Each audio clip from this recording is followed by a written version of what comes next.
Tenha sempre confiança em Deus nos tempos de perigo, angústia e aflições. Parte 31, dia 21/8/2024.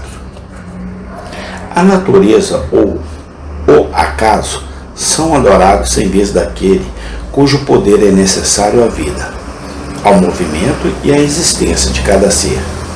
Este livro, então, cuja inspiração tem sido recentemente posta em causa pela ignorância que fala da cátedra do saber, recomenda-me as suas afirmações, da forma mais convincente, através da sua própria evidência interna.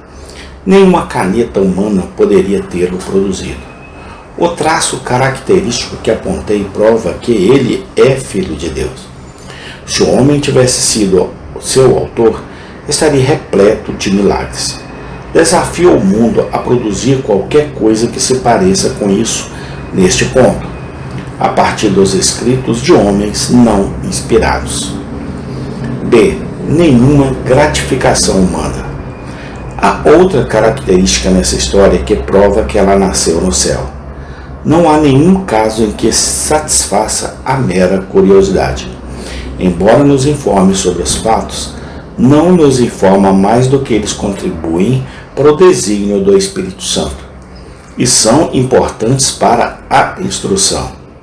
Neste aspecto, mostra sua semelhança com o ensino de nosso Senhor e com os escritos dos apóstolos. Longe de satisfazer a curiosidade ociosa, nosso Senhor recusou o cumprimento de alguns pontos sobre os quais a sabedoria humana consideraria importante ser informada.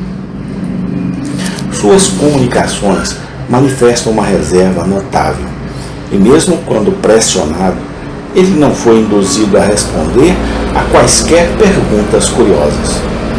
Nos escritos dos evangelistas e dos apóstolos, quantas vezes desejamos que tivessem sido um pouco mais comunicativos?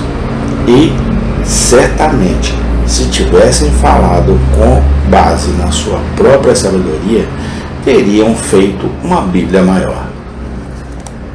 Agora, com isto, em sua opinião, que qualquer um leia o livro de Esther. Em quantos pontos desejamos mais informações? Os fatos são declarados de forma simples, onde gostaríamos de vê-los em relação à sua origem.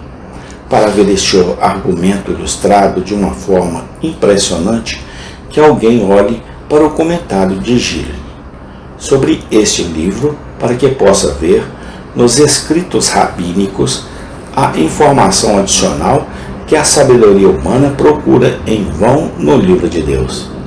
Não há um único ponto interessante para a curiosidade, mas o que é fornecido pelas suas tradições ou pelas suas conjecturas.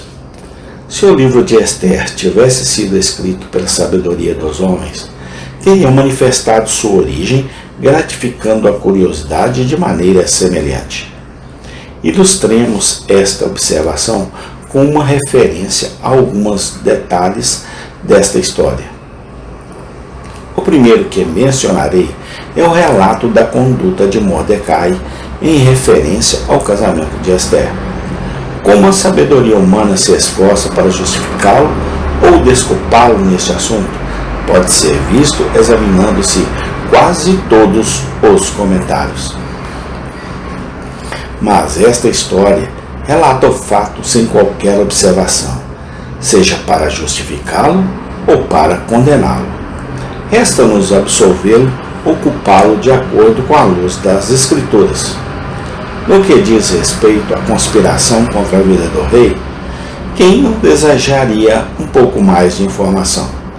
Que escritor não inspirado não nos teria dado pelo menos um esboço da causa dos descontentamentos dos conspiradores e dos meios pelos quais isso foi levado a Mordecai?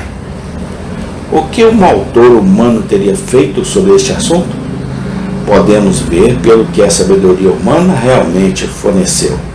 Gil nos conta que os escritores judeus dizem que os dois conspiradores eram tarsianos, e falavam na língua tarsiana.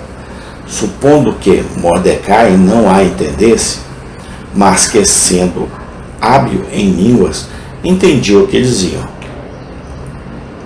Segundo Joséfo, foi descoberto a Mordecai por Barnabaso, servo de um dos camareiros. O último Targum diz que foi revelado a ele pelo Espírito Santo, mas o Espírito de Deus, falando pelo escritor do livro de Esther, não se digna a nos informar como Mordecai veio a saber do assunto.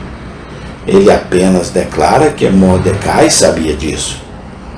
O relato da ascensão de Amã oferece-nos outro exemplo desta sabedoria divina. Ao relatar a ascensão de um favorito, todo historiador nos informa o motivo de sua aceitação por seu soberano. Mas nenhuma palavra sobre isso é ouvida aqui. Somos meramente informados. Depois dessas coisas, ao rei Assuero promoveu Amã, filho de Amedata, o Agagita, e o promoveu e estabeleceu seu assento acima de todos os príncipes que estavam com ele. Esther 3:1.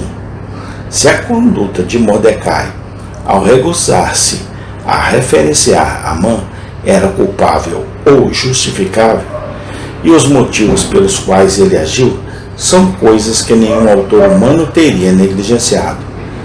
Mas se ele estava certo ou errado, ou qual foi o princípio pelo qual ele recusou obediência? Neste caso, ao mandato real.